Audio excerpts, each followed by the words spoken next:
Високите температури и влажноста на воздухот во летниот период придонесуваат за размножување на бактериите во храната, а најчесто се труеме од една од трите групи бактерии – Салмонела, Стафилокок и Клостридија, кои остануваат во храната која што е чувствителна на температура, како што се месото, млечните производи и јајцата, но и во овошјето и зеленчукот. Кај полесните облици на труење, потешкотиите поминуваат без употреба на третман, тогаш најважно е да се надомести загубената течност поради диарејата и повраќањето.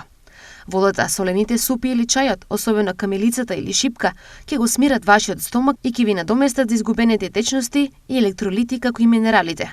Исто така, двопекот и оризот се добар избор за иритираниот стомак после повраќањето.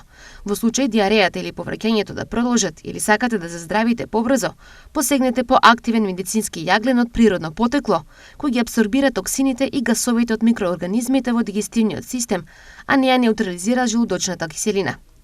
Но, превенцијата е секогаш подобра од лекувањето, особено затоа што тоа е состојка која лесно може да се избегне ако се следат неколку основни упатства. Сите се заснуваат на хигиенската подготовка на храна и одржување на чисти површини и прибор.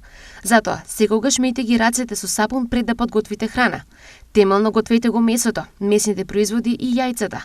Темелно измејте го овошјето и зеленчукот и користете целата опрема за преработка на месо само за таа намена.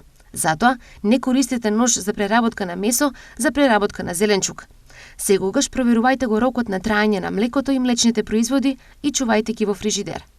Држете се до овие основни правила и шансите за труење се минимални и покрај летните горештини.